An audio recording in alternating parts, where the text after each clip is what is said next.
আসসালামু আলাইকুম, শুভ সকাল। আপনাদের সবাইকে স্বাগত জানাচ্ছি Bangladesh association of psychiatrist BAP আয়োজিত এবং অপসনিন ফার্মা নিবেদিত আরোগ্য নিকেতন মনের স্বাস্থ্যে।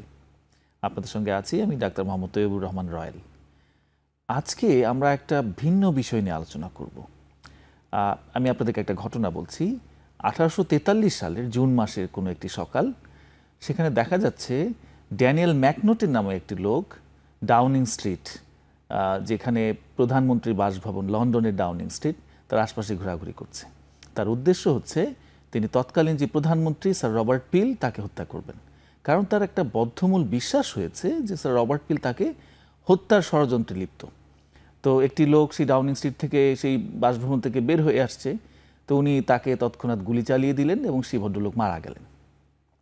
তো ম্যাকনোটেন কিন্তু ভাবলো যে আমি প্রধানমন্ত্রীকে হত্যা করে ফেলেছি, কিন্তু দেখা গেল যে যে লোকটি মারা গেল তিনি আসলে প্রধানমন্ত্রী নন, তিনি প্রধানমন্ত্রীর ব্যক্তিগত সহকারী। তো এটি কিন্তু তৎকালীন খুব আদালতে একটি চাঞ্চল্য সৃষ্টি করে। কিন্তু আদালতে যখন এটি মামলার হিয়ারিং হয়, তখন এই ড্যানিয়েল ম্যাকনোটেনের যারা আইনজীবী ছিল তারা নানা রকম তথ্যপত্র উপস্থাপন করে প্রমাণ করেন যে ড্যানিয়েল ম্যাকনোটেন আসলে মানসিক রোগে আক্রান্ত। তিনি এই যে বদ্ধমূল তার বিশ্বাস ছিল যে প্রধানমন্ত্রী তাকে হত্যা করতে চায়, এটি এক ধরনের ডিলুশনাল ডিসঅর্ডার বা এক ধরনের মানসিক রোগ, যার কারণে তিনি এই কাজটি করেছেন। এবং চুলচেরা বিশ্লেষণ হয়ে তৎকালীন লন্ডনের বিখ্যাত সব আইনজীবীরা কিন্তু এই মামলায় কোনো না কোনোভাবে অংশগ্রহণ করেছিল। লন্ডনের বিখ্যাত চিকিৎসকরা কিন্তু কোনো না কোনোভাবে এই মামলায় সাক্ষী হিসাবে উপস্থিত ছিল। সমস্ত রকম তথ্যপত্র বিশ্লেষণ করে আদালত তাকে খালাস দেন এবং তার চিকিৎসার ব্যবস্থা করেন। তো এই যে একটি ঘটনা, এর আসলে ইম্প্যাক্টটা কি হয়? সমস্ত অপরাধী কি তাহলে যদি মানসিক রোগে আক্রান্ত হয় তারা কি ছাড়া পেয়ে যাবেন, খালাস পেয়ে যাবেন? অপরাধীর কি কোনো রকম আইনি সুরক্ষার ব্যবস্থা আছে? বা যারা হ্যাবিচুয়াল অফেন্ডার, যারা সবসময় নিয়মিত অপরাধ করে থাকেন, তারা কি মানসিক রোগে আক্রান্ত হলে তাদের 7 খুন মাফ? তো কি এই বিষয়গুলো, সেগুলো নিয়ে আজকে আমরা আলোচনা করব। এবং এই যে বিষয়টি নিয়ে যেটি ডিল করে ফরেনসিক সাইকিয়াট্রি, তার দুজন বিশেষজ্ঞ আমাদের মাঝে আজকে উপস্থিত আছেন। আমি তাদের সঙ্গে আপনাদের পরিচয় করিয়ে দিচ্ছি। আমার বামে আছেন অধ্যাপক ডাক্তার খসরু পারভেজ চৌধুরী স্যার, তিনি সাবেক অধ্যাপক এবং বিভাগীয় প্রধান, ফরেনসিক সাইকিয়াট্রি বিভাগ, জাতীয় মানসিক স্বাস্থ্য ইনস্টিটিউট। এবং আমার ডানে আছেন ডাক্তার জিনাত-ডি লায়লা, সহযোগী অধ্যাপক এবং বিভাগীয় প্রধান, জাতীয় মানসিক স্বাস্থ্য ইনস্টিটিউট। স্যার এবং ম্যাডাম, আপনাদের দুজনকে আমাদের স্টুডিওতে স্বাগত জানাচ্ছি। এবং আমরা অত্যন্ত আনন্দিত যে এই বিষয়ের একজন সাবেক বিভাগীয় প্রধান এবং একজন বর্তমান বিভাগীয় প্রধানকে আমরা আজকে পেয়েছি। আমরা স্যার আলোচনা শুরু করতে চাচ্ছি। আমি প্রথমেই খসরু পারভেজ স্যার আপনার কাছেই যাচ্ছি। আপনার কাছে আমার প্রশ্ন প্রথমে, যে এই যে আমরা বললাম ফরেনসিক সাইকিয়াট্রি, আসলে স্যার কী, বা এর কাজের ক্ষেত্রটাই বা কতটুকু? হ্যাঁ, ফরেনসিক সাইকিয়াট্রি জানার আগে তো আমাকে জানতে হবে সাইকিয়াট্রি হচ্ছে আসলে মনোরোগবিদ্যা। মানুষের যে মানসিক ব্যাধি বা মনের রোগ হয় সেই সম্পর্কে যে চিকিৎসা বিজ্ঞানের যে অংশ কাজ করে সেটাই হচ্ছে সাইকিয়াট্রি। আর সাইকিয়াট্রি একটা বিশেষায়িত শাখা হচ্ছে ফরেনসিক সাইকিয়াট্রি সাধারণত আদালত মানসিক রোগীদের বা কোনো যারা ক্রাইম করে তাদের মানসিক অবস্থাটা দেখার জন্য, আদালতে উপস্থাপন করার জন্য, অথবা আদালত ছাড়াও অন্যান্য কোনো আইনানুগ সংস্থাও অনেক সময় জানতে চাইতে পারে বা তাদের প্রয়োজন হতে পারে যে ওই কোনো নির্দিষ্ট ব্যক্তি মানসিক রোগাক্রান্ত কিনা, তার চিকিৎসার প্রয়োজন আছে কিনা, বা সে চাকরি করতে পারবে কিনা। তা এই ধরনের জিনিসগুলি যেই বিভাগ, সাইকিয়াট্রি যে বিভাগ ডিল করে, সেটাই হচ্ছে আসলে ফরেনসিক সাইকিয়াট্রি। তো ফরেনসিক সাইকিয়াট্রি আসলে যে কাজের ক্ষেত্র কিন্তু বিস্তৃত। আদালতে ক্রাইম করলেও পাঠাতে পারে, অথবা এমন ব্যক্তি যিনি কোনো উইল করে গিয়েছেন বা অন্য কোনো করেছেন সেইটা আসলে ভ্যালিড কিনা, তিনি কোনো মানসিক সমস্যায় আছেন কিনা, সেগুলোও জানতে চাইতে পারে। এবং এছাড়া অন্যান্য সংস্থার কথা যেটা বললাম, যে অনেকে চায় চাকরি থেকে অবসর নেবে তার স্বাস্থ্যগত কারণে। সে যদি বলে যায় মানসিকভাবে অসুস্থ, তখন দেখা যায় তার নিয়োগকারী কর্তৃপক্ষ ফরেনসিক সাইকিয়াট্রির সাথে যোগাযোগ করেন যে আসলে তিনি মানসিকভাবে অসুস্থ কিনা, এ ধরনের। এছাড়া ওই যে যেটা বললাম সেটা fitness to plead, fitness to drive, fitness for service, এই জিনিসগুলির জন্য ফরেনসিক সাইকিয়াট্রি ডিপার্টমেন্টটা প্রয়োজন। ধন্যবাদ স্যার। যেগুলো বললেন প্রত্যেকটাই এক একটা গুরুত্বপূর্ণ বিষয়, আমরা সবগুলো নিয়ে হয়তো আলোচনা করতে পারবো, এই অনুষ্ঠানের পর্যায়ক্রমে আলোচনা করবো। ধন্যবাদ স্যার, আপনার কাছে আবার ফিরে আসবো। ধন্যবাদ। আমি ম্যাডাম আপনার কাছে আসছি, যে এই যে স্যার অনেকগুলো কথা বললেন, তবে যেহেতু ফরেন সেক্রেটারি বললেই শুরুতে আসলে কিন্তু অপরাধীর ব্যাপারটাই উঠে আসবে, অর্থাৎ আদালতের সঙ্গে কোনো না কোনো সম্পৃক্ততা, কোনো না কোনো ক্রাইমের সম্পৃক্ততা, যেটি মূলত আলোচনা হয়ে থাকে। তো আসলে অপরাধের সঙ্গে মানসিক রোগের কি কোনো সম্পর্ক আছে কিনা? খুবই মানে গুরুত্বপূর্ণ একটি প্রশ্ন, যে আসলে আমাদের ফরেনসিক সাইকিয়াট্রিটা আমাদের একটি আসলে রোগী এবং আমাদের হচ্ছে আইনের মধ্যে একটি সেতু বন্ধন তৈরি করে। সেক্ষেত্রে আমাদের মানসিক রোগী যিনি অলরেডি অপরাধ করে এসেছেন, অথবা যিনি হচ্ছে অলরেডি আপনার অপরাধী হিসেবে আছেন, তার পরবর্তীতেও মানসিক রোগ তৈরি হতে পারে। তো সেক্ষেত্রে দেখা যাচ্ছে যে আপনার প্রশ্নটা ছিল যে আমাদের বিভিন্ন ধরনের মানসিক রোগের সাথে আমাদের অপরাধের সম্পর্কটা কি। তা আমাদের মানসিক রোগের মধ্যে গুরুতর মানসিক রোগ আছে, এছাড়াও আমাদের কিছু লঘু বা মাইনর মেন্টাল ডিসঅর্ডার আছে। এই দুটোর মধ্যেই কিন্তু মানসিক রোগের সাথে অপরাধের সম্পর্ক আছে। আমাদের গুরুতর মানসিক রোগের মধ্যে কিছু আছে সাইকোটিক ডিসঅর্ডার, যার মধ্যে আছে সিজোফ্রেনিয়া। আপনি কিছুক্ষণ আগে ম্যাকনোটেন রুলে আপনি উল্লেখ করলেন যে ডেলিউশনাল ডিসঅর্ডার, এই ধরনের সাইকোটিক রোগ বা অন্যান্য সাইকোটিক যে রোগ আছে সেই রোগের সাথে মানসিক রোগের একটু গুরুত্বপূর্ণ সম্পর্ক আছে। এ ধরনের সাইকোটিক রোগে সাধারণত ডেলিউশন বা হ্যালুসিনেশনের বশবর্তী হয়ে কিন্তু রোগী বিভিন্ন ধরনের অপরাধ করে ফেলতে পারে বা অপরাধের সাথে জড়িয়ে পড়তে পারে। এছাড়াও আমাদের বাইপোলার ডিসঅর্ডার আছে। বাইপোলার ডিসঅর্ডারে কখনো ম্যানিক ফেজ হয়, কখনো ডিপ্রেসিভ ফেজ হয়। এই দুটি ফেজেই কিন্তু বিভিন্ন ধরনের অপরাধ সংশ্লিষ্টতা থাকতে পারে। এছাড়া আমাদের আরও কিছু, যেমন হচ্ছে ইন্টেলেকচুয়াল ডিসএবিলিটি বা আমরা মেন্টাল রিটার্ডেশন বলে থাকি, মানসিক প্রতিবন্ধিতা।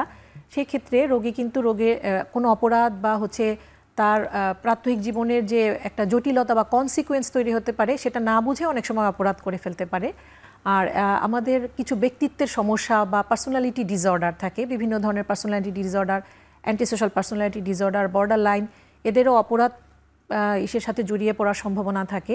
এছাড়াও আমাদের অন্য আরও কিছু মানসিক রোগ আছে, যেমন impulse control disorder. Impulse control ডিসঅর্ডারে কখনো ক্লেপটোমিনিয়া বা পাইরোমিনিয়া এগুলো থাকলে দেখা যায় যে অপরাধের সাথে জড়িয়ে পড়তে পারে। আর আমাদের কিছু অর্গানিক মেন্টাল ডিসঅর্ডার, যে ক্ষেত্রে রোগীর হচ্ছে শারীরিক জটিলতার কারণে মানসিক সমস্যায় ভুগে থাকেন, যেমন আমাদের ডিমেনশিয়া বা হেড ইনজুরি, ইপিলেপসি, এ ধরনের অর্গানিক মেন্টাল ডিসঅর্ডারেও কিন্তু আমাদের বিভিন্ন রকম অপরাধ করার প্রবণতা বা অপরাধ করার ঝুঁকি থেকে যায়। ম্যাডাম অনেকগুলো অসুখের কথা বললো, অর্থাৎ এই ধরনের অসুস্থ ব্যক্তির মানসিক কোনো সমস্যা থাকলে তার অপরাধে জড়িয়ে পড়ার একটা প্রবণতা হতে পারে, বা এই ধরনের রোগে আক্রান্ত মানুষ অপরাধ করতে পারে। তো সেই ক্ষেত্রে তিনি যদি অপরাধ করার পরে আদালতে উপস্থিত হন, সেই ক্ষেত্রে তার প্রতি আসলে কি করা হয়? আদালতের প্রসিডিংসটা এই ক্ষেত্রে কি হয় স্যার? কিভাবে গ্রহণ করবে সেটা কিন্তু সম্পূর্ণ আদালতের উপর নির্ভর করে। আচ্ছা, তার মানে আদালতের এক সুপ্রিম পাওয়ার আছে। হ্যাঁ, আদালতের সুপ্রিম পাওয়ার। আদালত যদি মনে করে যে সেই ব্যক্তির মানসিক অবস্থা যাচাই করা প্রয়োজন, তিনি কোনো মানসিক রোগে ভুগছেন কিনা বা অপরাধের সময় মানসিক অবস্থা কেমন ছিল, এ ধরনের কিছু প্রয়োজন হলে মানসিক বিশেষজ্ঞ অথবা মানসিক হাসপাতাল এ ধরনের অর্গানাইজেশনের কাছে পাঠানো হয়, যে ব্যক্তিটি আসলে কোনো মানসিক রোগে ভুগছেন কিনা, অথবা বর্তমান তার মানসিক অবস্থা কীরকম, অথবা যিনি সে অপরাধ করেছিলেন তখন তার মানসিক অবস্থা কীরকম ছিল, অথবা সে কি জানে কিনা যে এই অপরাধটা সংঘটিত যে সে করছে সে অপরাধটা আসলে একটা ভুল কাজ ছিল এবং তার এই ইচ্ছাকৃতভাবে করেছিল কিনা, সেই সময় মানসিকভাবে সুস্থ ছিল কিনা, অথবা এই অপরাধের জন্য কী শাস্তি হতে পারে এবং শাস্তিযোগ্য অপরাধ কিনা, এই জিনিসগুলি আদালত বিবেচনা করে। এই জিনিসগুলি বিবেচনা এবং আদালত এও জানতে চায় যে বর্তমানে তার যে মানসিক অবস্থা সেই অবস্থায় সে শুনানির জন্য যোগ্য কিনা। এই জিনিসগুলি আদালত সাধারণত। স্যার, এই ক্ষেত্রে আমার প্রাসঙ্গিকভাবে একটা প্রশ্ন, যে যেই ব্যক্তি যদি সত্যিকার অর্থেই উনি কোনো একটি গুরুতর মানসিক রোগে আক্রান্ত হন, যেমন sir schizophrenia, bipolar disorder, madam যেগুলো কথা বললেন, সেসব ক্ষেত্রে তো একটি রোগীর নিজের থেকে আদালতকে বলার তেমন সুযোগ থাকার কথা না যে আমি মানসিক রোগী। তাহলে এই যে তার যে আদালতকে যে যাচাই বাছাই করার জন্য যে একটা প্রক্রিয়া, সেটি তাহলে হয়তো উকিলের মাধ্যমে হতে পারে অবশ্যই। কিন্তু আমাদের ব্যক্তিগত অভিজ্ঞতা বলে যে আসলে কিন্তু আমাদের গ্রামে গঞ্জে, শহরাঞ্চলে, শহরতলিতে বা এমনকি শহরেও সমাজে নিম্নবিত্ত বা সমাজে মার্জিনালাইজ পিপলের মধ্যে তো মানসিক রোগের ব্যাপারে সচেতনতা নেই, এবং তাদের ক্ষেত্রে এই যে উকিলের মাধ্যমে তাকে মানসিক রোগী হিসাবে, কারণ আমরা কিছু মানসিক রোগী কিন্তু জাতীয় মানসিক ফরেনসিক সাইকিয়াট্রি ডিপার্টমেন্টে পেয়েছি যে হয়তো অলরেডি সাজা হয়ে গেছে, তিনি হয়তো একটি যাবজ্জীবন সাজা ভোগ করছেন, কিন্তু দেখা যাচ্ছে উনি আসলে মানসিক রোগী। হ্যাঁ, তো এখন এটার ক্ষেত্রে স্যার কি করণীয়, মানে এই যে তার মানসিক রোগটাকে সঠিকভাবে কোর্টে উপস্থাপন করাটা, এখানে তো দেখা যাচ্ছে যে একটা বড় প্রতিবন্ধকতা রয়ে গেছে। শেষ কথাটার জবাব আগে দিতে চাই যে আপনি বললেন যে একজন মানসিক রোগাক্রান্ত অলরেডি সাজা হয়ে গেছে বা সাজা ভোগ করছে, এ ব্যাপারে কিন্তু মানসিক রোগী হলে যে সাজা ভোগ করবে না এ ধরনের কোনো আইন নেই। মানসিক রোগী উনি সাজা ভোগ করবেন কি ভোগ করবেন না সেটা আইনজীবীর উপস্থাপনার পরেও সম্পূর্ণ বিচারকের উপর নির্ভর করে। আচ্ছা, বিচারক যদি মনে করে না এই ব্যক্তি সাজার যোগ্য, উনি সাজা দিতে পারেন, এখানে বিজ্ঞ আদালতের উপর আসলে কিছুই বলার নেই। কারণ আইনজীবী যেভাবে উপস্থাপক করুন না কেন, যদি আদালত এই মর্মে সন্তুষ্ট হন যে এই ব্যক্তিকে সাজা দেওয়া যেতে পারে, তাহলে অবশ্যই আদালত সাজা দিতে পারেন। তবে শেষের দিকে যে আর কিছু কথা ছিল যেগুলি সচেতনতা, আসলে জনসচেতনতা তো বাড়াতেই হবে, তাকে শিক্ষিত লোক, ইভেন ডাক্তারদের মধ্যেও সচেতনতা বাড়াতে হবে। এই যে মানসিক রোগ, যে একটা শারীরিক বাইরেও যে মানসিক রোগ মানুষের একটা বিরাট অংশ দখল করে আছে, সেগুলি ডাক্তারদেরও জানতে হবে, শিক্ষিত লোকদের জানতে হবে ধাপে ধাপে। এরপরে যেটা বললেন গ্রামের অশিক্ষিত লোকজন, তাদেরও জানতে হবে। এই জন্য সরকারি এবং বেসরকারিভাবে বিভিন্ন ধরনের উদ্যোগ গ্রহণ করতে হবে। সরকারিভাবে উদ্যোগ যেমন আছে, হয়তো মানসিক হাসপাতালগুলি আছে বা মেডিকেল কলেজগুলিতে মানসিক বিভাগ আছে, পোস্ট গ্রাজুয়েশন ডিগ্রির ব্যবস্থা আছে, কিন্তু এইগুলো থাকলেই শুধু হবে না। মানুষের মধ্যে, চিকিৎসকদের মধ্যে, স্বাস্থ্যকর্মীদের মধ্যেও সচেতনতা বাড়াতে হবে। আর আইনজীবীদের কথা যেটা আছে, যে আইনজীবীরা আসলে নিশ্চয়ই এগুলির ব্যাপারে পড়াশোনা করে থাকেন, তারপরেও হয়তো আরও সচেতনভাবে ডিল করলে ভালো হয় আর কি। থ্যাংক ইউ স্যার, আমরা আবার আসবো। ম্যাডাম, স্যারের সঙ্গে কথায় যেটি উঠে আসলো যে আসলে তাহলে আইনের দিক থেকে মানসিক রোগী যদি কোনো অপরাধ সংগঠন করে থাকেন, তার কি আইনগত কোনো সুরক্ষার দিক আছে কিনা, যদি থাকে সেটি আসলে কোন ধরনের মানসিক রোগের ক্ষেত্রে অ্যাপ্লিকেবল হবে, বা এই ক্ষেত্রে আমাদের এই ফরেনসিক সাইকিয়াট্রি কি বলছে? আমাদের আসলে মানসিক রোগী নয়, আমাদের মানুষ হিসেবে প্রত্যেকটি মানুষের একটি হিউম্যান রাইটস আছে, তার সঠিক বিচার বা ন্যায় বিচার পাওয়ার। সেক্ষেত্রে মানসিক রোগী যদি কোনো মানসিক রোগের বশবর্তী হয়ে কোনো অপরাধ করে থাকে, সেক্ষেত্রে তার আমরা একটু বলে থাকি যে দুটো টার্ম আছে, লিগাল ইনস্যানিটি বা ডিমিনিশ রেসপন্সিবিলিটি, এগুলো সে পাবে। সেটি অবশ্যই যে আমাদের স্যারের কথা মতো আমি বলবো যে মানে আমাদের আসলে আদালতকে সন্তুষ্ট হতে হবে যে সে আসলে প্রকৃত অপরাধী কিনা, তার ইন্টেনশনটা কী ছিল অপরাধ করার। এমনও হতে পারে যখন সে অপরাধটা করেছে সেই সময় সে সম্পূর্ণ সুস্থ ছিল, পরবর্তীতে তার মানসিক রোগ হতে পারে, অথবা at the time of the crime, যেই সময়টা সে অপরাধ সংগঠন করেছে সেই সময়টা সে মানসিক রোগী ছিল কিনা বা সে মানসিক রোগের বশবর্তী হয়ে সে কাজটা করেছে কিনা, এটা আসলে প্রমাণ হওয়া লাগবে আদালতে। তারপরে হচ্ছে আমরা মানসিক রোগ বিশেষজ্ঞরা আমরা নির্ধারণ করব তার কোন পর্যায়ের মানসিক রোগ, গুরুতর বা তার লঘু মানসিক রোগ কিনা, বা তার মানসিক রোগের ধরন, প্রকৃতিটা কেমন, তার অপরাধটা বোঝার মতো সক্ষমতা আছে কিনা, এবং হচ্ছে যথেষ্ট প্রমাণ, তার চিকিৎসার কাগজপত্র বা হচ্ছে সে চিকিৎসা পেয়েছে কিনা, তার রোগ সম্পর্কিত বিভিন্ন তথ্য উপাত্ত যাচাই বাছাই করে কিন্তু আমাদের হচ্ছে আদালতকে আমাদের যথেষ্ট আমাদের প্রমাণ সাপেক্ষে আমাদের তার মানসিক রোগ সম্পর্কে আমাদের ধরন বা প্রতিবেদন আমরা দিতে পারি। সেই ক্ষেত্রে আদালত নির্ধারণ করবেন যে তার শাস্তিটা আসলে কতটুকু হবে। আবারও আমি বলছি, তার ইন্টেনশনটা দেখতে হবে। সে গুরুতর মানসিক রোগী হলেও আসলে তার মার্ডার করা বা হচ্ছে তার হত্যা করার মতো ইন্টেনশনটা কী ছিল, তার কোনো ইভিল মোটিভ ছিল কিনা, বা হচ্ছে এই জায়গাটাতে আসলে মানে গুরুতর মানসিক রোগে ভুগলেই যে আসলে তার সব ইনসাইট বা তার চলে যাবে তা কিন্তু নয়, তার বোঝার ক্ষমতাও থাকতে হবে। এবং আমি বলবো যে সেসব ক্ষেত্রে যদি প্রমাণিত হয় যে তিনি গুরুতর মানসিক রোগে ভুগছেন বা হচ্ছে আসলে ওই মানে মানসিক রোগগ্রস্ত অবস্থায় তিনি কাজটা করেছেন, সেক্ষেত্রে অনেক সময় ক্যাপিটাল পানিশমেন্ট, মৃত্যুদণ্ড বা যাবজ্জীবন সেটা নাও হতে পারে। সেটি আদালত যেটি বিবেচনা করবেন সেই মোতাবেক সে একটি কিন্তু শাস্তির ইটা তার কম হয়ে যেতে পারে। আচ্ছা, খালাস পেতে পারেন কি? কখনো খালাস পাওয়া এই ধরনের আসলে আমরা কোনো সুনির্দিষ্ট মামলার ক্ষেত্রে বলছি না, কিন্তু জেনারেলি কি হচ্ছে, গ্লোবালি কি হচ্ছে, হিস্ট্রিক্যালি কি হয়েছে, আমরা যে ড্যানিয়েল ম্যাকটনি সাহেবের কথা বললাম, উনি কিন্তু খালাস পেয়েছেন। এরকম খালাসের কিন্তু অনেক নজির আছে। হ্যাঁ, নজির আছে, কিন্তু আসলে আইনের এটা এক এক দেশে এক এক রকম কার্যকর। সব দেশে আসলে ম্যাকনোটেন রুল বা অন্যান্য যে আইনের যেইগুলো আছে একই রকম নয়। সেটি হচ্ছে সম্পূর্ণরূপে অনেক সময় তিনি এর শাস্তি থেকে মওকুফও পেতে পারেন, আবার তার কিছু অল্প সময়ের জন্য পানিশমেন্ট হতে পারে। Thank you madam. একটা বিরতির সময় এসছে, আমি বিরতির পরে আপনার কাছে এই প্রসঙ্গে আবার ফিরব।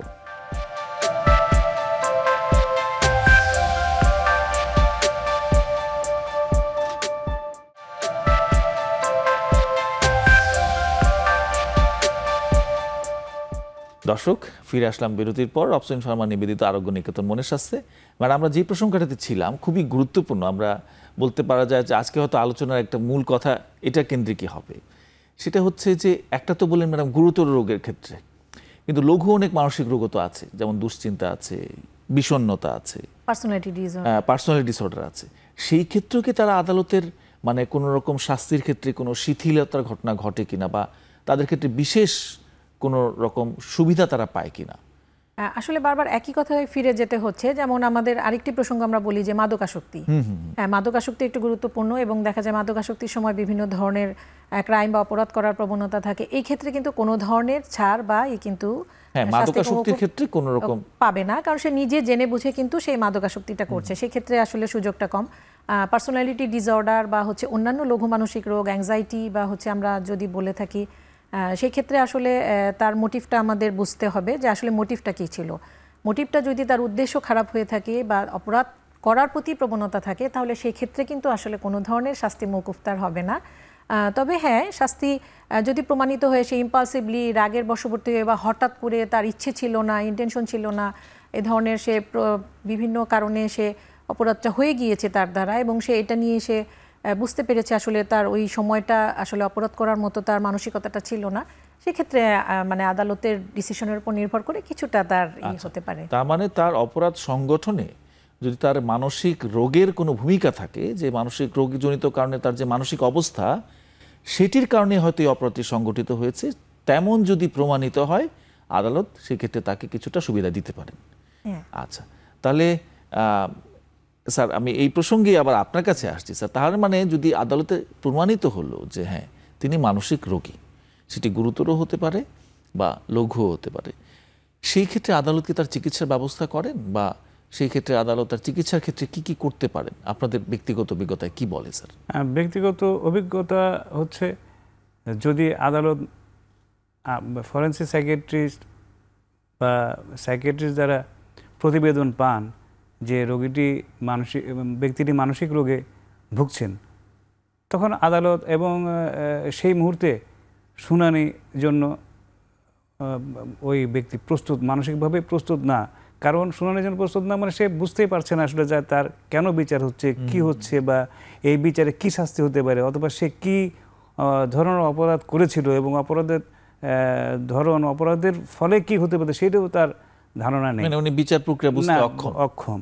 সুতরাং আদালত যদি সেই মর্মে সন্তুষ্ট হন, তখন আদালত সেই ব্যক্তিকে যথাযথ কর্তৃপক্ষকে নির্দেশ দিতে পারেন তার চিকিৎসা করানোর জন্য, এবং চিকিৎসা করার পরে তার মানসিক অবস্থা যদি হয় শুনানির যোগ্য, সেরকম তারিখে আবার তাকে হাজির করতে বলতে পারেন। এবং সাধারণত আমরা তাই দেখেছি, আবার যখন তার ইনসাইট মোটামুটি ফিরে আসে চিকিৎসার ফলে, তখন তাকে হাজির করলে আবার শুনানি শুরু হয়। আচ্ছা, তার মানে আদালত তার চিকিৎসার ব্যবস্থা করতে পারে। চিকিৎসা ব্যবস্থা আদালত আসলে তো যে কোনো কিছুই করতে পারে, যথাযথ কর্তৃপক্ষের নির্দেশ। চিকিৎসাটার ক্ষেত্রে যদি বলি, সাধারণত একটি যদি আসামি হয়তো বন্দী থাকছেন, আমাদের জেলখানাগুলোতে কি মানসিক রোগের চিকিৎসার তেমন কোনো ব্যবস্থা আছে, নাকি তাদেরকে আবার আমাদের মানসিক হাসপাতালগুলোতেই প্রেরণ করা হয়? স্পেসিফিক্যালি মানসিক বিশেষজ্ঞ জেলখানাগুলিতে আমার জানার মতো কোথাও নেই। সেখানে যে চিকিৎসক থাকেন তিনি হয়তো প্রাথমিক চিকিৎসা দেন, এবং আদালত যদি নির্দিষ্টভাবে বলে দিয়ে থাকেন যে মানসিক বিশেষজ্ঞতা চিকিৎসা করে দেন, তখন জেলখানা থেকে মানসিক হাসপাতাল, মানসিক ইনস্টিটিউট বা কোনো মেডিকেল কলেজ যেখানে সুযোগ সুবিধা আছে সেখানে প্রেরণ করা হয় চিকিৎসার জন্য। আর স্যার একটা তো গেল যে তার চূড়ান্ত রায়ের ক্ষেত্রে সে কি কোনো রকম সুবিধা পাবে কি পাবে না, কিন্তু এই ধরনের অবস্থা কি তার জামিনের ক্ষেত্রে কোনো ভূমিকা রাখে? মানে সেটাও একটা ব্যাপার। জামিনটা তো আসলে আদালত বিবেচনা করে থাকেন তার অপরাধের উপর নির্ভর করে, এবং অপরাধ, মানসিক অবস্থা সব কিছুর উপর নির্ভর করে আদালত যদি সন্তুষ্ট হয় যে এই ব্যক্তিকে জামিন দিলে সমস্যা নাই, তাহলে আদালত হয়তো জামিন দেবে, সেখানে আমাদের বা সাইকিয়াট্রিস্টদের কোনো ভূমিকা নেই, এটা সম্পূর্ণ আদালতের তার মানে স্যার, এখতিয়ার। এই আলোচনাতে কিন্তু একটা কথাই ঘুরে ফিরে আসছে যে আসলে সর্বোচ্চ সিদ্ধান্তের ক্ষমতা সম্মানিত বিচারক হ্যাঁ, মহোদয়, অবশ্যই। অর্থাৎ আদালত যে সিদ্ধান্তটি নেবেন সেটাই চূড়ান্ত। Thank you sir. ম্যাডাম, আমরা তো ক্রিমিনাল কেসগুলো নিয়ে এতক্ষণ কথা বলছি, বিভিন্ন রকম অপরাধ সংগঠন, এর বাইরেও তো নিশ্চয়ই ফরেন্সিক সাইকিয়াট্রি আরও কিছু করার আছে। যেমন আমাদের যেসব সিভিল মামলাগুলো, দেওয়ানি মামলা যেগুলো হয়, সেখানে কি ফরেন্সিক সাইকিয়াট্রির কোনো রোল আছে বা কিছু কোনো ভূমিকা আছে কি? হ্যাঁ, অবশ্যই, কারণ আমরা এই যেটাকে বলে থাকি সিভিল রেসপন্সিবিলিটি, সেক্ষেত্রে আমাদের সিভিল কেসগুলোতে আমাদের বিভিন্ন ধরনের, ধরেন মানসিক রোগগ্রস্ত অবস্থায় সে আসলে কোনো একটা সে উইল করেছে বা একটা চুক্তি করেছে বা একটা ব্যবসায়িক সে কোনো ধরনের একটা এগ্রিমেন্ট করেছে, অথবা সে মানসিক রোগগ্রস্ত অবস্থায় কোনো ধরনের সে তার সম্পত্তি কাউকে লিখে দিয়েছে, তারপরে আমাদের বিবাহ বিচ্ছেদ বা বিবাহ, এছাড়াও বিভিন্ন সম্পত্তি হস্তান্তর, অভিভাবকত্ব বা তার হচ্ছে প্রপার্টি ডিল করা, এই বিভিন্ন ধরনের সিভিল ইস্যুও কিন্তু আমাদের ফরেনসিক সাইকিয়াট্রির বিশেষ গুরুত্বপূর্ণ ভূমিকা আছে। সেই ক্ষেত্রে আমাদের জানতে চাওয়া হয় এই ব্যক্তিটি মানসিকভাবে এই যে এইগুলো বললাম, এই কন্ডিশনগুলো বললাম, এই কন্ডিশনগুলো আসলে ডিল করার জন্য সক্ষম কিনা, এই ব্যাপারেও আমাদের কাছ থেকে জানতে চাওয়া হয়। এই মানসিক রোগীর যাচাই বাছাই, তার চিকিৎসার ব্যবস্থা করা, বা মানসিক রোগীর কোনো রকম সম্পত্তি হস্তান্তর বা আরও অনেক রকম সিভিল যেসব মামলাগুলো হয় সেসব ব্যাপারে একটা অবস্থান। তো সেখানে পুলিশের ভূমিকা আছে, আদালতের ভূমিকা আছে, আইনজীবীদের ভূমিকা আছে, বিচারক মহোদয়দের ভূমিকা আছে, ডাক্তারদের ভূমিকা আছে, তার পেশেন্টের গার্ডিয়ান বা তাদের যারা কেয়ার গিভার তাদের সচেতনতার বিষয়টি আছে। তো এগুলো নিয়ে যে কাজ করা হচ্ছে বা এগুলো যে সার্বিকভাবে যে ফরেনসিক সাইকিয়াট্রি অ্যাক্টিভিটি, সেগুলো আসলে স্যার বাংলাদেশে এখন কি অবস্থা? বাংলাদেশে যদি আসলে আমরা বলতে চাই, ফরেনসিক সাইকিয়াট্রি বিষয়টা এখনও অনেকটা প্রাথমিক পর্যায়ে রয়ে গেছে। এটা বাড়াতে হলে প্রথমেই আমি বলেছি যে সচেতনতা নিজেদের মধ্যেই বাড়াতে হবে, চিকিৎসক সমাজের মধ্যে আগে সচেতনতা আসতে হবে। চিকিৎসক সমাজকে বুঝতে হবে যে সব রোগী আমাদের না, এটা ফরেনসিক লিগ্যাল ইস্যু জড়িত, সুতরাং তারা সে অনুযায়ী যথাযথ চিকিৎসকের কাছে প্রেরণ করতে হবে। আইনজীবীরা তো পড়াশোনা করেই থাকেন, আসলে ফরেনসিক সাইকিয়াট্রি কেন, ফরেনসিক সব কিছু নিয়েই তারা পড়াশোনা করে থাকেন, তাদেরকে আরও সতর্কভাবে জিনিসগুলি ডিল করতে হবে। আর সাধারণ মানুষের তো আসলে সাইকিয়াট্রি সম্পর্কে অনেক গ্যাপ রয়ে গেছে, সেখানে তাদের জন্য ফরেনসিক সাইকিয়াট্রি তো আরও অনেক দূরের ব্যাপার। এই জিনিসগুলিও আমাদের দেখতে হবে। শুধু আমাদের মানে আমাদের বলতে সাইকিয়াট্রিস্টদেরকে বোঝাচ্ছি না, সবাইকে বুঝতে হবে যে আজকে আমরা যে একটা অনুষ্ঠান করতেছি এটাও কিন্তু একটা সচেতনতার অংশ।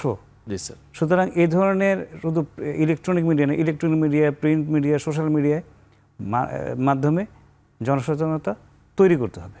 যেহেতু এটা একটা টিম ওয়ার্ক, পার্টিকুলারলি অন্য একটি মানসিক রোগীর ক্ষেত্রে রোগী আসলো, ডাক্তার তার চিকিৎসা করলো, হাসপাতালে সব কিছু হলো, হাসপাতালের বাইরে তেমন কোনো ভূমিকা নেই। কিন্তু এই যে একটি ফরেনসিক সাইকিয়াট্রি পেশেন্ট যদি হয় এবং যদি এরকম একটি অপরাধ সংগঠন করে থাকেন, তাহলে কিন্তু একটা এই যে বিশাল টিম ওয়ার্ক, সেখানে তো স্যার বিচারকও আছেন, আইনজীবীরাও আছেন, ল এনফোর্সিং এজেন্সির সদস্য পুলিশরা আছেন, ডাক্তার তো আছেন।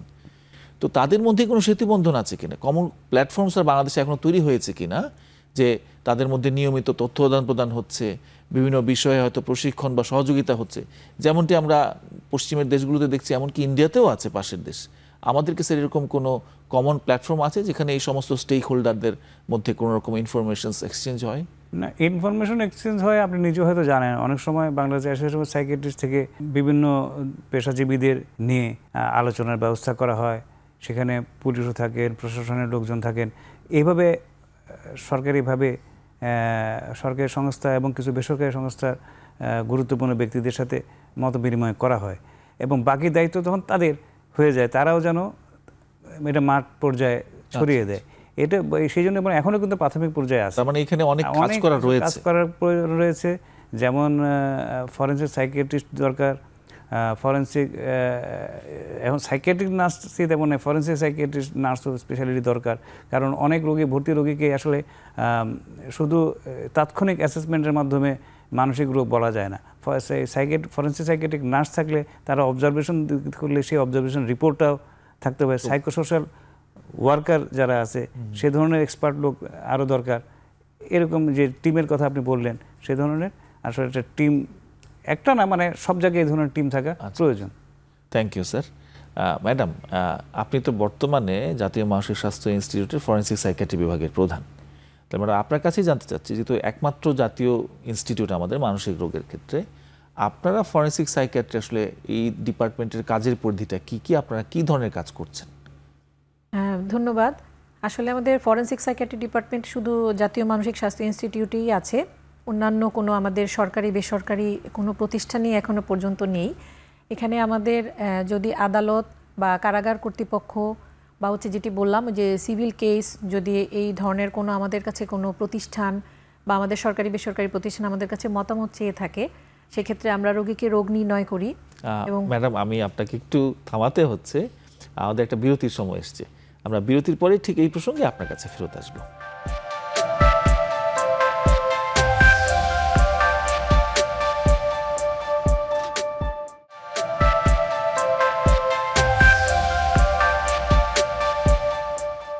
দর্শক, ফিরে আসলাম বিরতির পর অপসনিন ফার্মা নিবেদিত আরোগ্য নিকেতন মনের স্বাস্থ্যে।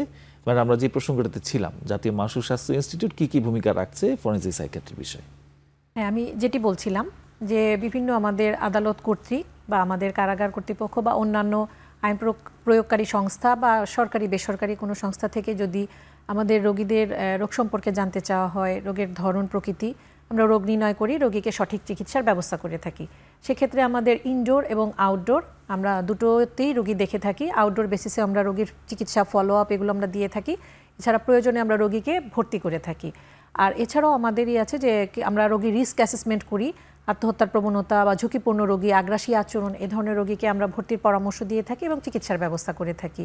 কখনো কখনো আমাদের আদালত কর্তৃক আমাদের কাছে প্রতিবেদন জানতে চাওয়া হয় রোগীর রোগ সম্পর্কে এবং মতামত প্রদান করতে হয়, এবং হচ্ছে আমাদের রোগী বিচার প্রক্রিয়া বুঝতে সক্ষম কিনা বা হচ্ছে রোগী আত্মপক্ষ সমর্থনে সক্ষম কিনা, এই ব্যাপারগুলোতে আমাদের মতামত চাওয়া হয়। সেগুলো আমরা মতামত দিয়ে থাকি এবং আমরা শুধু মতামত দিয়ে আমরা থাকি না, আমরা যেই রোগীর জন্য যেটি আমাদের প্রযোজ্য উপদেশ বা দিক নির্দেশনা সেটিও আমরা দিয়ে থাকি। আমাদের কোনো রিকমেন্ডেশন থাকলে সেটাও আমরা প্রদান করে থাকি। এছাড়া আমাদের ফরেনসিক সাইকিয়াট্রি ডিপার্টমেন্টে আমাদের একাডেমিক কার্যক্রম আছে, আমাদের ট্রেনি ডক্টররা আমাদের হচ্ছে ওখানে আমাদের প্রশিক্ষণ নিয়ে থাকেন, এ ব্যাপারে বিশেষ প্রশিক্ষণ। নিয়মিতভাবে একটি মেডিকেল বোর্ড হয় ওখানে, এবং প্রয়োজনে আমরা যদি আমাদের কতটা নিয়মিত ম্যাডাম, এটা কি নির্দিষ্ট কোনো রুটিনে হয়? হ্যাঁ, আমাদের নির্দিষ্ট রুটিনেও হয়, কিন্তু প্রয়োজন যদি পড়ে বা আদালতের নির্দেশ থাকে বা আমাদের সময়সীমা নির্ধারণ করা থাকে, সেক্ষেত্রে আমাদের রুটিন ছাড়াও আমরা কিন্তু জরুরি ভিত্তিতে যে কোনো মেডিকেল বোর্ড গঠন করে আমরা মতামত দিয়ে থাকি। ম্যাডাম, তাহলে এই যে একটা কথা আসছিল যে যদি আদালত নির্দেশে কোনো একটি বন্দি রোগীকে অর্থাৎ জেলখানাতে কোনো রোগী চিকিৎসার জন্য পাঠানো হয়, সেই ক্ষেত্রে এই বন্দি আসামিদের ক্ষেত্রে আপনাদের কি পৃথক কোনো ব্যবস্থা আছে কিনা?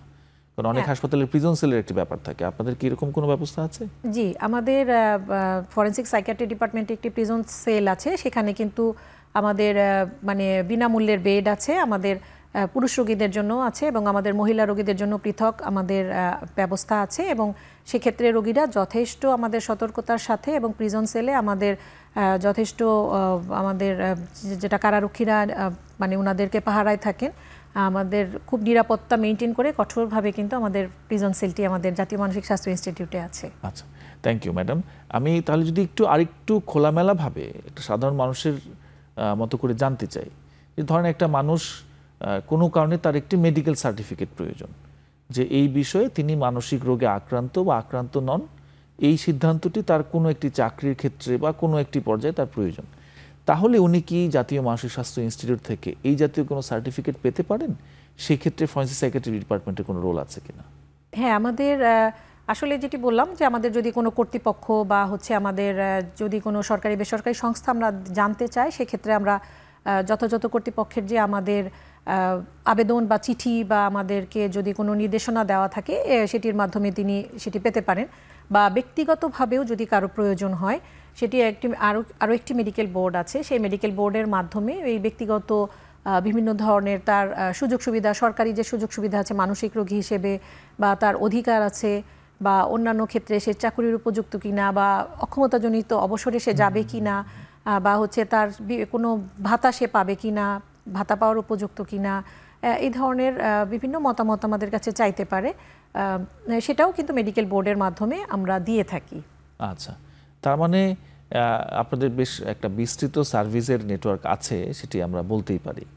তো স্যার, আপনার কাছে যদি আমি আবার আসি, যে এখন দেখা যাচ্ছে যে আমাদের ফরেনসিক সাইকিয়াট্রি ডিপার্টমেন্টের অনেক রকম অ্যাক্টিভিটি আছে, কিন্তু সেটা কি সাফিসিয়েন্ট কিনা?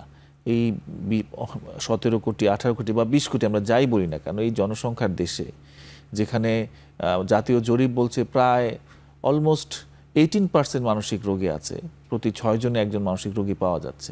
তার মানে তো যারা অপরাধী হিসাবে আছেন বা তাদের একটা ব্যাপক অংশই সেই গাণিতিক হারেই তাদের মানসিক রোগে আক্রান্ত থাকার কথা। তো তাদের চিকিৎসা বা এই সমন্বয়ের ক্ষেত্রে কি কি করা যেতে পারে স্যার? যে এতক্ষণ আলোচনা হলো এর মধ্যে অনেক কিছু উঠে এসেছে। তো জনসচেতনতা হোক বা ডাক্তারদের মধ্যে সচেতনতা হোক, সেটা তো আছেই, কিন্তু এখনো পর্যন্ত ওই যেমন সার্ভিস, যদি আমরা পার্টিকুলারলি সার্ভিসের কথা বলি, সার্ভিসের কথাই বলতে চাচ্ছি, যে সার্ভিসে যেমন সাইকিয়াট্রি বাদে ফরেনসিক মেডিসিন নামে একটা বিভাগ চিকিৎসা শাস্ত্রে আছে, সেখানে ফরেনসিক মেডিসিন বিশেষজ্ঞ আছে কিন্তু আমাদের এখনও জেনারেল সাইকিয়াট্রিস্ট যারা, তারাই কিন্তু ফরেনসিক সাইকিয়াট্রিটা ডিল করে। কেন? ফরেনসিক সাইকিয়াট্রিতে কোনো উচ্চতর বা পোস্ট গ্রাজুয়েট ডিগ্রির ব্যবস্থা এখনও পর্যন্ত নাই। এটা একটা বড় সীমাবদ্ধতা। তবে একদিনে তো সীমাবদ্ধতা কাটিয়ে ওঠা যাবে না। তো সুতরাং ফরেনসিক সাইকিয়াট্রিতে যাতে বিশেষজ্ঞ চিকিৎসক তৈরি হন, সেই জন্য ফরেনসিক সাইকিয়াট্রিতে ন্যূনতম পক্ষে সাইকিয়াট্রি পাস করার পর হলে একটা পোস্ট গ্রেড ডিপ্লোমা সৃষ্টি করা যেতে পারে, অথবা সরাসরি এমডি এফসিবিএস ফরেনসিক সাইকিয়াট্রি এটা করা যেতে পারে। তাহলে চিকিৎসক স্পেশালিস্ট তৈরি হবে, দক্ষ পেশাজীবী মাধ্যমে সার্ভিস পাবে মানুষ। এবং এরপরে যেটা বলেছি, নার্স, সাইকিয়াট্রিক নার্সের পাশাপাশি ফরেনসিক সাইকিয়াট্রিক নার্স তৈরি করতে হবে। সাইকোসোশ্যাল ওয়ার্কার যারা আছে তাদেরকে আরও প্রশিক্ষিত করতে হবে, বিশেষ করে ফরেনসিক সাইকিয়াট্রির ব্যাপারটাতে। এবং কমিউনিটিতে সচেতনতা বাড়াতে হবে। এবং উপজেলা থেকে যে মেডিকেল অফিসারদেরকে প্রশিক্ষণের জন্য অনেক সময় ডাকা হয়, সেখানে ফরেনসিক সাইকিয়াট্রি বিষয়টাও অন্তর্ভুক্ত করতে হবে। তাহলে তারাও সচেতন হবে, তারাও জানবে যে কি করতে হবে। এতে করে সার্ভিসটা কিন্তু অনেকটাই বিস্তৃত হবে। আমাদের কিন্তু স্বাস্থ্যের অবকাঠামো মোটামুটি ভালোই, বেশ বলতে হবে, আমি বলবো উপজেলা পর্যায়ে থেকে ইউনিয়ন পর্যায় পর্যন্ত আমাদের সার্ভিস কাঠামো আছে এবং সেখানে অন্তত গ্র্যাজুয়েট ডাক্তার আছে। সুতরাং তারা যদি প্রশিক্ষিত হয় তাহলে কিন্তু অনেক ম্যান পাওয়ার প্রশিক্ষিত হবে, অন্তত ডিগ্রি না পেলেও। সুতরাং সার্ভিসটা ওইভাবে বিস্তৃত করা যেতে পারে। যেহেতু আপনি দীর্ঘদিন এই জাতীয় মানসিক স্বাস্থ্য ইনস্টিটিউটের ফরেনসিক সাইকিয়াট্রি ডিপার্টমেন্টের প্রধান ছিলেন, অনেক রকম পেশেন্ট আপনারা ডিল করেছেন, তার মধ্যে স্যার উল্লেখযোগ্য কোনো স্মৃতি আপনার মনে পড়ে কিনা, যেটি শেয়ার করা যেতে পারে, কোনো উল্লেখযোগ্য ঘটনা? উল্লেখযোগ্য ঘটনা হলেও এগুলো আদালত সম্পর্কিত বিষয়, তো তা সেটা আসলে ইলেকট্রনিক মিডিয়ায় শেয়ার না করে আমার মনে হয় ভালো। আচ্ছা আচ্ছা, ঠিক আছে স্যার। আমি ম্যাডাম আপনার কাছে আসছি, যে স্যার তো বলছেনই, স্যারের সাথে সুর মিলে আপনি কি আর কোনো রকম, যেহেতু এখন বর্তমানে আপনি বিভাগীয় প্রধান হিসেবে কাজ করছেন, আপনার কি কোনো রেকমেন্ডেশন আছে কিনা, বা আপনার চোখে এখন ইমিডিয়েটলি কি কি ঘাটতি চোখে পড়ছে যেগুলো ইমিডিয়েটলি মেটানো প্রয়োজন? জি, আমি ওই যে প্রথমেই বললাম যে আমাদের কিন্তু জাতীয় মানসিক স্বাস্থ্য ইনস্টিটিউটেই শুধু ফরেনসিক সাইকিয়াট্রি ডিপার্টমেন্ট আছে। আপনার কথা অনুযায়ী যে বিশাল যে আমাদের জনগোষ্ঠী, আমাদের এত কোটি জনগোষ্ঠীর আমাদের জন্য আসলে এই সার্ভিসটা যথেষ্টই নয়। অন্যান্য আমাদের যে সরকারি মেডিকেল কলেজগুলো আছে সেখানে ফরেনসিক সাইকিয়াট্রি বিভাগ খোলা যায় কিনা মানসিক রোগ বিভাগের তত্ত্বাবধানে। এছাড়াও আমি বলবো যে আসলে সরকারি দিয়ে সবকিছু কভার করা যায় না, বেসরকারি পর্যায়েও সরকারি। এমনকি ম্যাডাম যদি আমি আপনার সাথে একটু যোগ করি, যে আমাদের পাবনা মানসিক হাসপাতাল প্রায় 500 বেডের এবং দেশের সর্বপ্রথম মানসিক হাসপাতাল এবং এখন পর্যন্ত সর্ববৃহৎ মানসিক হাসপাতাল, সেখানেও আমার জানা মতে ফরেনসিক সাইকিয়াট্রি কোনো অফিসিয়ালি চালু হয়নি। এবং আমি বলবো যে আমাদের বাংলাদেশ মেডিকেল বিশ্ববিদ্যালয়, আমাদের একমাত্র মেডিকেল বিশ্ববিদ্যালয়, সেখানেও ফরেনসিক সাইকিয়াট্রি বিভাগ আলাদা করে নেই। এই ক্ষেত্রে আমাদের একটু সীমাবদ্ধতা আছেই। তো আমাদের এই ক্ষেত্রে করণীয় যেটি বললাম যে অ্যাটলিস্ট আমাদের বিভাগীয় মেডিকেল কলেজগুলোতে এই ফরেনসিক সাইকিয়াট্রি ডিপার্টমেন্ট খোলা যায় কিনা। স্যার যেটি বললেন যে আমাদের দক্ষ জনবল তৈরি করা, যে আমাদের বিশেষজ্ঞ আমাদের সাইকিয়াট্রিস্ট তৈরি করা ফরেনসিক বিষয়ে। এছাড়াও আমি শুধু বলবো না যে ফরেনসিক সাইকিয়াট্রি একটা টিম ওয়ার্ক, এটা মাল্টিডিসিপ্লিনের একটা টিম তৈরি করতে হবে। Nurse, psychologist, psychiatric social worker, occupational therapist মিলিয়ে বা আইন শৃঙ্খলা রক্ষাকারী বাহিনীর সদস্য, আইনজীবী বা আমাদের বিচারক বা বিচার প্রক্রিয়ার সাথে যারা সংশ্লিষ্ট আছেন তাদেরকে নিয়ে আমাদের টিম ওয়ার্ক করা এবং তাদের সাথে নির্দিষ্ট সময়ে আমাদের বিভিন্ন ওয়ার্কশপ করা, ট্রেনিং, কোলাবোরেশন করা এবং আমাদের নিজেদের দক্ষতা বাড়ানোর জন্য দেশে এবং বিদেশে ট্রেনিংয়ের ব্যবস্থা করা। প্লাস হচ্ছে আমাদের বিভিন্ন সায়েন্টিফিক সেমিনার নিয়মিতভাবে ফরেনসিক সাইকিয়াট্রি বিষয়ে আমাদের করা, সেটি হচ্ছে দেশেও হতে পারে, আন্তর্জাতিকভাবেও হতে পারে। আর আমরা বলবো যে আমাদের কোর্স কারিকুলামটায় অন্তর্ভুক্ত করা, সাইকিয়াট্রি কোর্স কারিকুলামে এখনও অপ্রতুল এবং যদি আলাদা কোর্স খোলা যায় এবং যদি আমাদের খুব শর্ট একটি কোর্স খোলা যায় যে ফরেনসিক সাইকিয়াট্রি বিষয়ে, সেটিও আমাদের একটি ভাবার বিষয় আছে। আর এছাড়া আমাদের বিভিন্ন জার্নাল, আমাদের বিভিন্ন টপিক ফরেনসিক সাইকিয়াট্রি বিষয়ে, এ ব্যাপারে আমাদের আন্তর্জাতিক নলেজগুলো আমাদের আপডেট রাখা এবং আমাদের বিভিন্ন যে আইন শৃঙ্খলা বাহিনীর সাথে আমাদের নিয়মিতভাবে যদি মিটিং বা ইসের মাধ্যমে কোলাবোরেশন করা যায় বা তাদেরকে দিক নির্দেশনা দেওয়া যায় বা তাদের থেকে আমরা দিক নির্দেশনা নিয়ে কিভাবে আমরা আসলে একটি মতামত বা কোর্ট রিপোর্ট প্রদান করব বা অন্যান্য কাজগুলো করব, আমাদের আসলে সমন্বিতভাবে কিন্তু কাজ করার অনেক সুযোগ আছে। আজকে বেশ একটা সমৃদ্ধ আলোচনা হয়েছে, আমরা বলবো ফরেনসিক সাইকিয়াট্রি নিয়ে, তার কাজের ক্ষেত্র নিয়ে, আমাদের কি কি করণীয় সেগুলো নিয়ে, আমাদের কি কি চ্যালেঞ্জ আছে সেগুলো নিয়ে। তো আমি এবার স্যার ফরেনসিক সাইকিয়াট্রি থেকে চলে যাচ্ছে আমাদের সাইকিয়াট্রিতে, যে বাংলাদেশের মানসিক স্বাস্থ্য, আপনার স্যার দীর্ঘদিন মানসিক স্বাস্থ্যে আপনার কাজ করার অভিজ্ঞতা। তো আমি যদি স্যার আপনাকে কাছে সরাসরি জিজ্ঞেস করি, আমরা সব ধরনের অতিথিকে এই প্রশ্নটা করি, যে বাংলাদেশে আপনি যখন এসেছিলেন তখন এই মানসিক স্বাস্থ্য অবস্থা কেমন ছিল বা মানসিক স্বাস্থ্য সেবার অবস্থা কেমন ছিল, এবং যদি এখন প্রশ্ন করতে চাই যে আগামী 10 বছর পরে আপনি বাংলাদেশের মানসিক স্বাস্থ্যকে কোথায় দেখতে চান। ধন্যবাদ। আসলে খুবই চমৎকার প্রশ্ন। আমি যখন প্রথম সাইকিয়াট্রিতে আসি তখন এখনকার চেয়ে অবস্থা খুবই খারাপ ছিল। আমার তো মনে হয় সাধারণ লোকজনও এই কথা বলবে, কারণ আগে রাস্তাঘাটে বা গ্রামে গঞ্জে মানুষ যাদেরকে তথাকথিত পাগল বলে উল্লেখ করে এদের সংখ্যা প্রচুর দেখা যেত। এখন জনসংখ্যা যে হারে বৃদ্ধি পেয়েছে সে হারে কিন্তু দেখা যায় না। তার মানে মানুষ আগের চেয়ে সচেতন হয়েছে অনেক, চিকিৎসার সেবা প্রাপ্তিটাও আগের চেয়ে অনেকটা সহজ হয়েছে এবং চিকিৎসা নিশ্চয়ও। তা না হলে এতজন সাইকিয়াট্রিস্ট, এতজন পেশাজীবী যে সার্ভিস দিচ্ছে, নিশ্চয়ই কাউকে না কাউকে দিচ্ছে। সুতরাং সার্ভিসটা আগের চেয়ে অনেক বেশি লোকে পাচ্ছে, বেশি পার্সেন্টেজে পাচ্ছে এবং আধুনিক চিকিৎসার সাথে আমরা আসলে সবাই জড়িত। আপনিও জানেন আধুনিক চিকিৎসা পদ্ধতির মাধ্যমে মানসিক রোগ বেশ উন্নতি হচ্ছে। এভাবে চললে বা আর আমরা যে কথাগুলো আলোচনা করলাম ফরেনসিক সাইকিয়াট্রি নিয়ে, ফরেনসিক সাইকিয়াট্রি বাদ দিয়ে অ্যাজ এ হোল সাইকিয়াট্রি নিয়ে যদি আমরা বলি যে দক্ষ জনবল, জনসচেতনতা এগুলো যদি তৈরি করা যায়, কুসংস্কার দূর করা যায়, তাহলে আগামী 10 বছর পর বাংলাদেশের মানসিক স্বাস্থ্যের অবস্থা আরও অনেক ভালো হবে। আপনাকে স্যার ধন্যবাদ। আমাদের সময় হয়েছে সর্বশেষ বিরতিতে যাবার, আমরা বিরতির পরেই ফিরছি।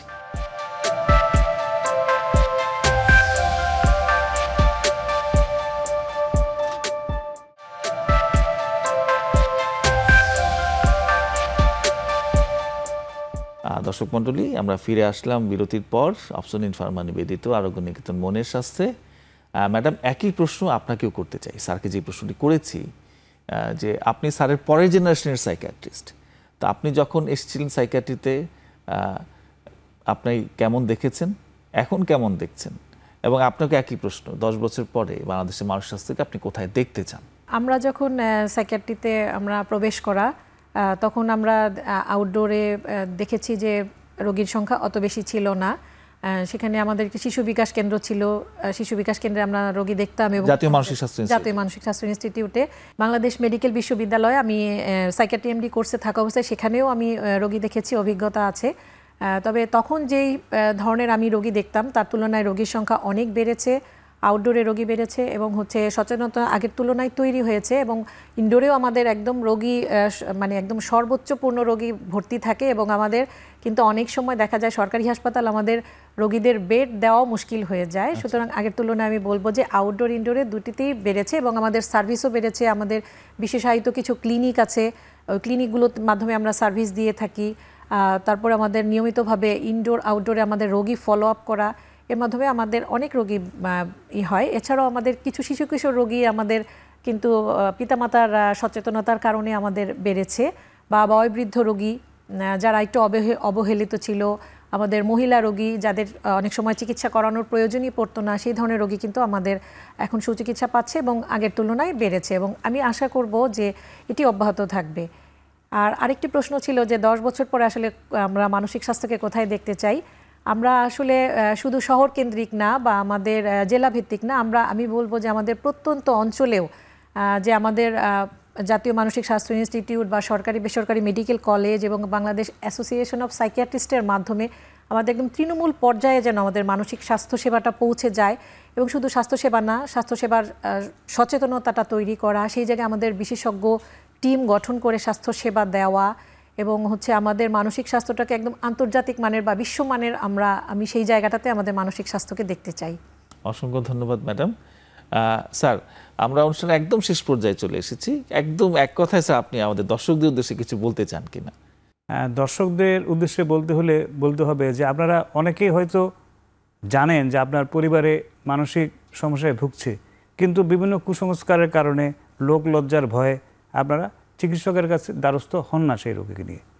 আপনারা মানসিক স্বাস্থ্যের যে সেবা প্রাপ্তির সুযোগ আছে সেটাকে কাজে লাগান, কুসংস্কার এবং লজ্জা ত্যাগ করে মানসিক স্বাস্থ্য সেবা নিতে এগিয়ে আসুন এবং অন্যকেও উদ্বুদ্ধ করুন। ধন্যবাদ। খুব ধন্যবাদ স্যার। ম্যাডাম, আপনার কাছেও জাস্ট এক কথায় আপনি দর্শকদের উদ্দেশ্যে কিছু বলতে চান কিনা? একই কথাই বলবো, মানসিক রোগ নিয়ে সচেতনতা তৈরি করুন এবং মানসিক রোগের বৈজ্ঞানিক ও আধুনিক চিকিৎসা নিন। ঔষধ নিয়ে কিন্তু সবার মধ্যে একটি ভুল ভ্রান্তি ধারণা আছে। মানসিক রোগের ঔষধ নিয়ে পার্শ্ব প্রতিক্রিয়া নিয়ে কিন্তু ভুল ধারণা আছে। আমি বলবো যে আপনারা নিরাপদে মানসিক রোগের চিকিৎসা গ্রহণ করুন, নিজের মানসিক স্বাস্থ্য ভালো রাখুন, এবং আপনার পাশে যদি কোনো মানসিক রোগী থাকে তাকে সঠিক চিকিৎসা দিন। বৈজ্ঞানিক ও আধুনিক চিকিৎসার মাধ্যমে সুস্থ স্বাভাবিক জীবনযাপন করুন। আপনাদের দুজনকে অসংখ্য ধন্যবাদ, আপনাদের ব্যস্ততম সময় থেকে আমাদেরকে আলোকিত করবার জন্য, কিছুটা সময় দেওয়ার জন্য। শুধু দর্শক মণ্ডলী, আপনাদেরকেও কিন্তু অসংখ্য ধন্যবাদ আমাদের সঙ্গে এতক্ষণ থাকার জন্য। আপনারা এতক্ষণ ধৈর্য ধরে আমাদের এই কথাগুলো শুনলেন। আমরা আজকে কিন্তু এই ফরেনসিক সাইকিয়াট্রি নিয়ে বিস্তারিত আলোচনা করেছি। এই বিষয়টি কিন্তু মিডিয়াতে তেমন আলোচনায় আসে না, কিন্তু আপনারা দেখতে পেলেন যে ক্ষেত্র কতটা বিস্তৃত। কিভাবে একটি মানসিক রোগী যদি অপরাধ সংগঠন করে ফেলেন, তবে তার ক্ষেত্রে কি কি করণীয়, সে কি কি আইনি সুরক্ষা পেতে পারেন, তার চিকিৎসার ব্যবস্থা কি হতে পারে, এবং সেই ক্ষেত্রে আমাদের বাংলাদেশে বর্তমানের অবকাঠামো কি পর্যায়ে আছে, আমাদের চিকিৎসা বা মানসিক স্বাস্থ্য সেবার পর্যায়টি কতদূর আছে, কি কি করণীয়, এটি বাড়ানোর ক্ষেত্রে কি করা যেতে পারে। এবং এর হাত ধরে কিন্তু উঠে এসেছে আমাদের সামগ্রিক মানসিক স্বাস্থ্য সেবার কথা। আমাদের দুজন বিজ্ঞ আলোচক এই বিষয়ে বলেছেন, তারা সচেতনতা তৈরির কথা বলেছেন। তো আমরা আশা করব যে এর ভেতর দিয়ে আপনাদের মধ্যে বিজ্ঞানসম্মত চিন্তা চেতনা তৈরি হবে, বিজ্ঞানসম্মত চিকিৎসা নেবার ক্ষেত্রে আপনাদের আগ্রহ তৈরি হবে, এবং এই আগ্রহ বা এই চিন্তাটা ছড়িয়ে পড়বে পুরো সমাজের ভেতরে, যাতে মানুষ তার মানসিক রোগের বিজ্ঞানসম্মত চিকিৎসা গ্রহণ করেন, তিনি সুস্থ থাকেন। এবং একটি মানুষ যখন সুস্থ থাকবে, এর মাধ্যমে কিন্তু আমরা একটি সুস্থ জাতি পাবো, সুস্থ দেশ পাবো। আশা করব এই ধরনের অনুষ্ঠান আপনাদের সচেতনতা সৃষ্টিতে, আপনাদের সিদ্ধান্ত গ্রহণে যথেষ্ট ভূমিকা রাখবে, এবং আপনারা আমাদের সঙ্গেই থাকবেন। আশা করব ভালো থাকবেন। পরবর্তী পর্বে দেখা হবে। আসসালামু আলাইকুম।